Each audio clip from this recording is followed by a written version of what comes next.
Hello, welcome friends, welcome to our YouTube channel the rule book. हम कर रहे हैं central civil services leave rules 1972। आज हम उसका एक इम्पोर्टेंट टॉपिक कवर करने वाले हैं जिसका नाम है एक्स्ट्रा ऑर्डिनरी लीव, यानी कि नो वर्क नो पे। सिंपल मीनिंग इसका यही है, आप ऑफिस नहीं जाएंगे, काम नहीं करेंगे तो आपको उसकी पे नहीं मिलेगी। तो क्या मीनिंग होता है, कैसे मिल सकती हैं?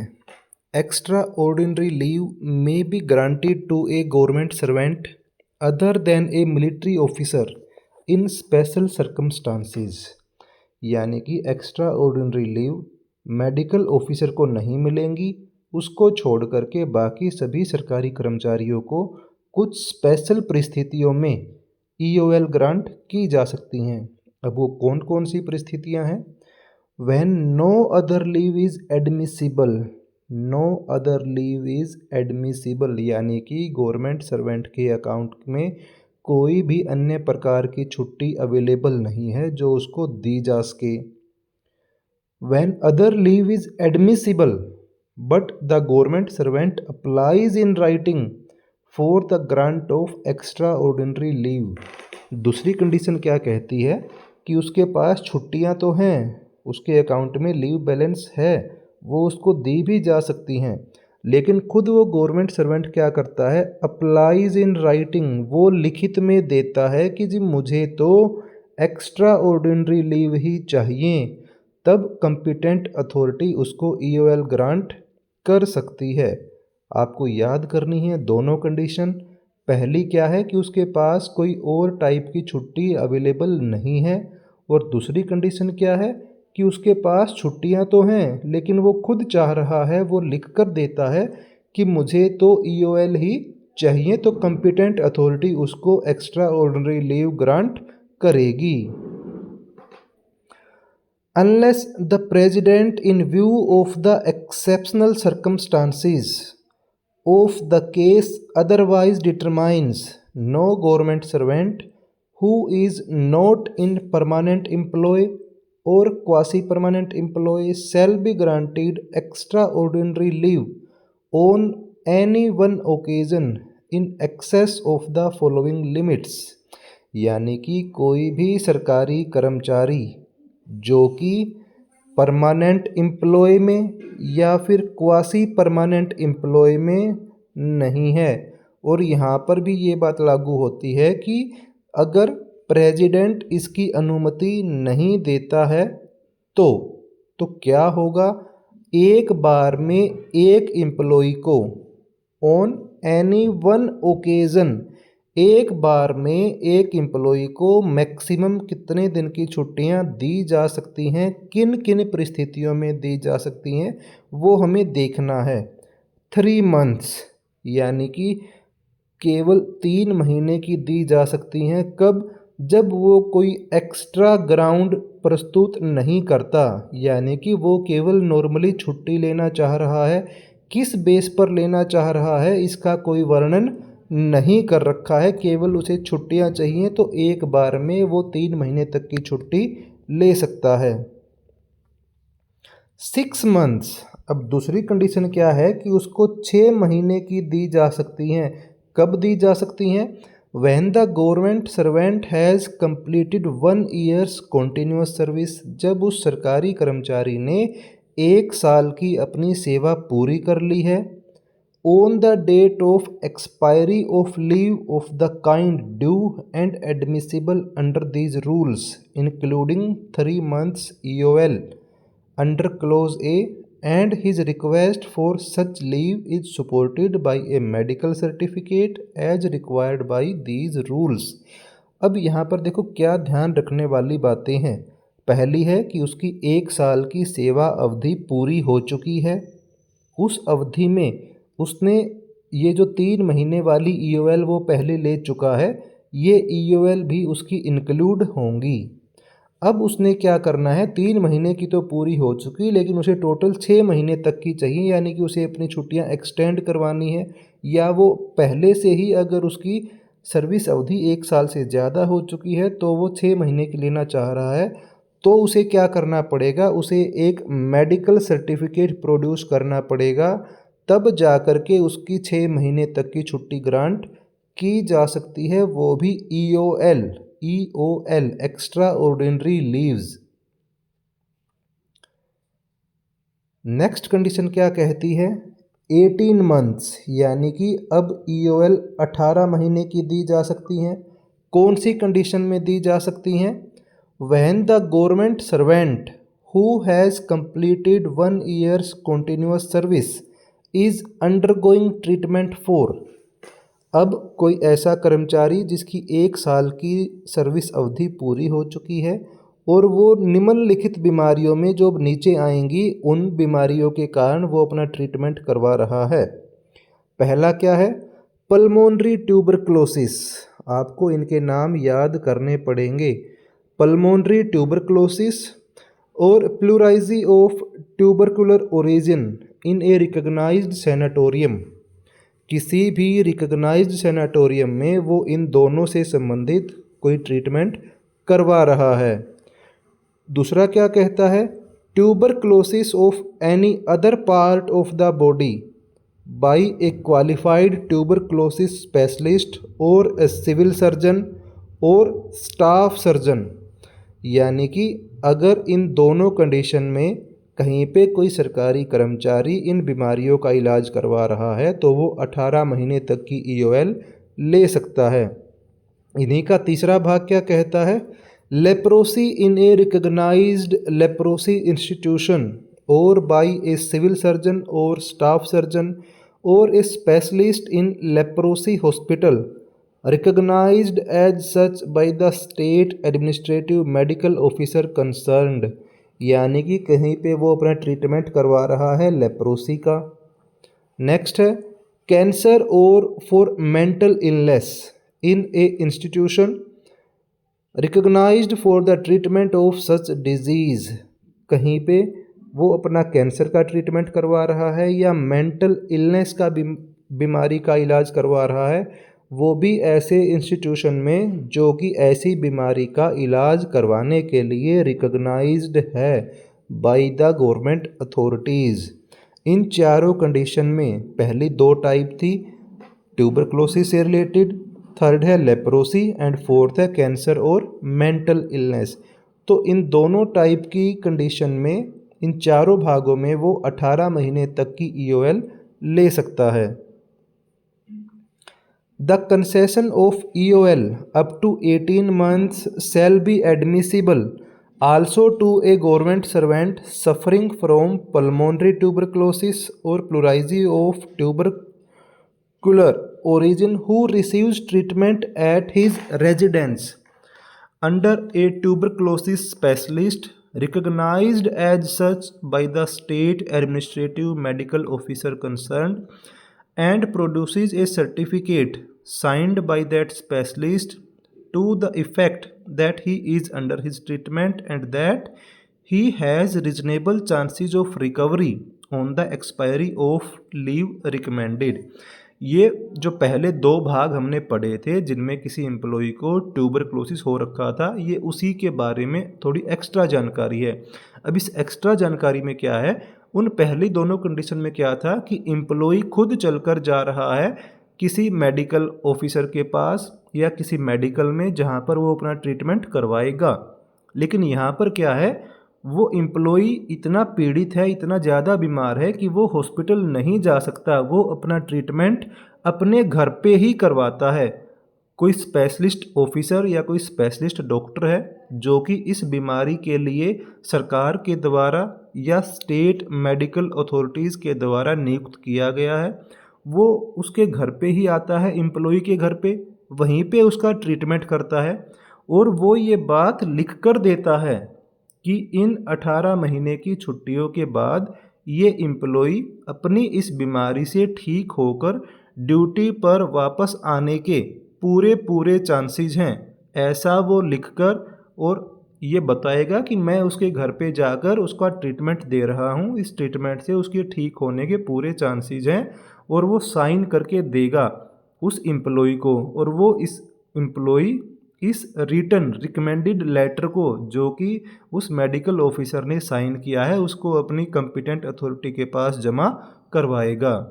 यहाँ पर आपको मेन पॉइंट जो ध्यान रखना है वो ये है कि यहाँ पर एम्प्लॉई हॉस्पिटल नहीं जा रहा है, वो जो स्पेशलिस्ट ऑफिसर या डॉक्टर है वो खुद एम्प्लॉई के घर पे आकर के उसका ट्रीटमेंट कर रहा है। 24 मंथ्स, यानी कि अब एक एम्प्लॉय को 24 मंथ्स की EOL भी दी जा सकती हैं। किन कंडीशन में दी जा सकती हैं, यहाँ पे देखो 24 months where the leave is required for the purpose of prosecuting studies certified to be in the public interest, यानी कि वो एम्प्लॉय एक प्रकार का कोई कोर्स करना चाहता है और वो कोर्स भी किससे रिलेटेड है, पब्लिक इंटरेस्ट से रिलेटेड है। यानी कि जब वो एम्प्लॉय उस कोर्स को पूरा कर लेगा तो उससे जनता की भलाई के लिए कुछ फ़ायदा होगा, यूज़ किया जाएगा। Provided the government servant concerned has completed 3 years continuous service. लेकिन यहाँ पर क्या चेंज हो गया कि ये जो कोर्सेज हैं वो तभी कर पाएगा जब वो अपनी 3 साल की सर्विस पूरी कर चुका होगा। On the date of expiry of leave of the kind due and admissible under these rules including 3 months EOL under clause a, यानी कि वो जो 3 महीने की EOL है उनको मिला करके इसको 24 महीने की EOL दी जा सकती हैं। अब आप ध्यान कर लेना, पहली कंडीशन क्या थी, 3 महीने की EOL जहाँ पर उसे कोई ग्राउंड नहीं देना था। दूसरा पॉइंट पढ़ा था 6 महीने की EOL जहाँ पर उसे कुछ मेडिकल सर्टिफिकेट देने थे। अब वो मेडिकल सर्टिफिकेट किस बीमारी के देने थे इसका कोई वर्णन नहीं था। तीसरा पॉइंट क्या था, 18 महीने की EOL दी जा सकती थी। उसके लिए 4 टाइप बताए गए थे। पहले 2 टाइप ट्यूबरक्लोसिस से रिलेटेड थे, थर्ड टाइप लेप्रोसी से रिलेटेड था और फोर्थ टाइप था कैंसर या मेंटल इलनेस से रिलेटेड। अब आ गई 18 से भी बढ़ कर के 24 महीने की EOL, और वो 24 महीने की EOL कब दी जा रही हैं, जब वो कोई पब्लिक हित में, जनता के हित में, जनता की भलाई के लिए कोई कोर्स करना चाह रहा है जिससे कि विभाग को, डिपार्टमेंट को और जनता की भलाई के लिए फ़ायदा होगा, यूज़ होगा। Where a government servant is granted EOL in relaxation of the provision contained is clause A of subrule 2 shall be required to execute a bond in form 6 undertaking to refund to the government the actual amount of expenditure incurred by the government during such leave plus that incurred by any other agency with interest thereon in the event of his not returning to duty on the expiry of such leave or quitting the service before a period of 3 years after return to duty। देखो यहाँ पर क्या कहा जा रहा है कि जब वो एम्प्लॉय पब्लिक इंटरेस्ट में कोई कोर्स करने के लिए 24 महीने की EOL लेकर के जाएगा तो वो एक बॉन्ड एग्जीक्यूट करेगा सरकार के साथ और वो बनेगा फॉर्म 6 में। उसमें क्या रखा जाएगा कि कुछ केसेस ऐसे होंगे जहाँ पर वो कर्मचारी अगर पब्लिक इंटरेस्ट के लिए जो सर्टिफाइड कोर्स करने गया है, कोर्स करके अगर वो वापस ही नहीं आता, वापस आने से पहले ही वो अपनी सर्विस को क्विट कर देता है, या फिर वो दूसरी कंडीशन क्या है, वापस आ जाता है लेकिन वापस आने के बाद 3 साल तक डिपार्टमेंट में और आगे नौकरी नहीं करता है। तो इन दोनों केसेस में उसे क्या करना पड़ेगा, 2 केस हो गए। पहला, वो कोर्स करने गया, वहाँ से ड्यूटी पर आया ही नहीं, सर्विस छोड़ दी। दूसरी कंडीशन क्या है, कोर्स करके वापस तो आया लेकिन वापस आने के बाद 3 साल तक नौकरी नहीं की, 3 साल ख़त्म होने से पहले ही छोड़ दी। तो उसके ऊपर सरकार ने जो टोटल खर्चा किया था वो कोर्स करने के लिए, या फिर सरकार के अलावा साथ साथ किसी अन्य एजेंसी ने भी उसी कोर्स के ऊपर कोई खर्चा किया था, तो उसे वो दोनों टाइप का खर्चा इंटरेस्ट के साथ, ब्याज के साथ वापस सरकार को लौटाना पड़ेगा। ये बॉन्ड एग्जीक्यूट किया जाएगा उस सरकारी कर्मचारी के द्वारा फॉर्म 6 के फॉर्मेट में। आपको मेन चीज़ें जो ध्यान रखनी है वो क्या है, पहली है वो बॉन्ड जो बनेगा फॉर्म 6 में, और फिर क्या है कि उसे वो पैसा रिफंड करना पड़ेगा। कौन सा पैसा, वो पैसा जो सरकार ने खर्च किया है या फिर किसी अन्य एजेंसी ने खर्च किया है उस पब्लिक इंटरेस्ट वाले कोर्स के ऊपर, और वो भी ब्याज समेत लौटाना पड़ेगा। और किन कंडीशन में लौटाना पड़ेगा, नॉट रिटर्निंग टू ड्यूटी, वो कोर्स करके वापस ड्यूटी पर नहीं आया, और अगर ड्यूटी पर आ गया तो उसने सर्विस क्विट कर दी कंप्लीटिंग ऑफ 3 ईयर्स से पहले ही। तो उम्मीद है आपको ये पॉइंट समझ में आया होगा। The bond shall be supported by sureties from 2 permanent government servant having a status comparable to और higher than that of the government servant, यानी कि जिस पद पर वो गवर्नमेंट सर्वेंट काम कर रहा है या तो उसके इक्वल रैंक के या उससे हायर रैंक के 2 एम्प्लॉयज़ के द्वारा उस बॉन्ड को सपोर्ट किया जाएगा, यानी कि वो उसके एक टाइप से श्योरिटी देने वाले बनेंगे कि जी हम भी साथ में इसके सहमति दे रहे हैं कि ये कोर्स करने के बाद ये वापस आएगा, नहीं आएगा तो ये जो खर्चा वाला सिस्टम है ये उसको रिफंड करेगा।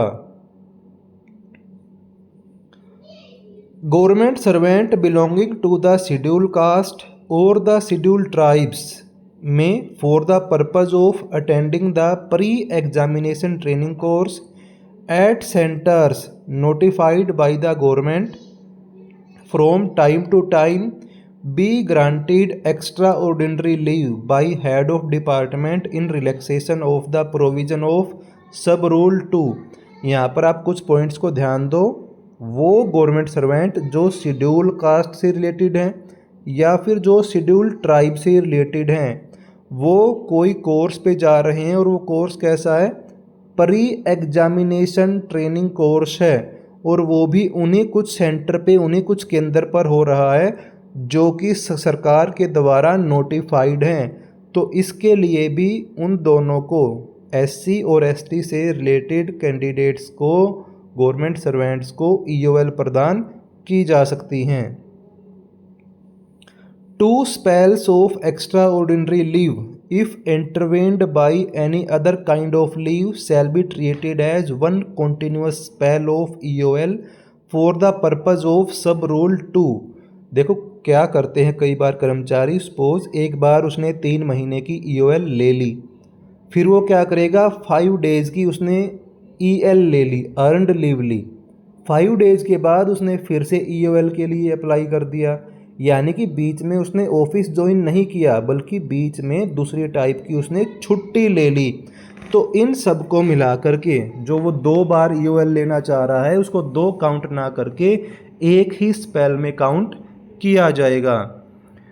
The authority competent to grant leave may commute retrospectively period of absence without leave into extra ordinary leave, यानी कि वो कंपिटेंट अथॉरिटी जो किसी एम्प्लॉय को लीव ग्रांटिंग अथॉरिटी है, और वो एम्प्लॉय जब वो ड्यूटी से एब्सेंस रहा और एब्सेंट रहा बिना परमिशन के, बिना लीव के, तो इंक्वायरी कंप्लीट होने के बाद जो उसके अगेंस्ट में डिपार्टमेंटल प्रोसीडिंग्स होनी है, उनके बाद में उसका जो पीरियड ऑफ एब्सेंस था उस एब्सेंटी के पीरियड को ईओएल में कन्वर्ट किया जा सकता है।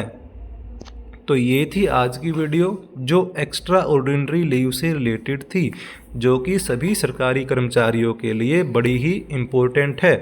उम्मीद है आपको सारे पॉइंट समझ में आए होंगे। कोई डाउट रहता है तो आप वीडियो को दोबारा देख सकते हो। तो हमारे चैनल को सब्सक्राइब कर लीजिए ताकि आने वाले कंटेंट भी की इन्फॉर्मेशन आपको मिल जाए। Thank you.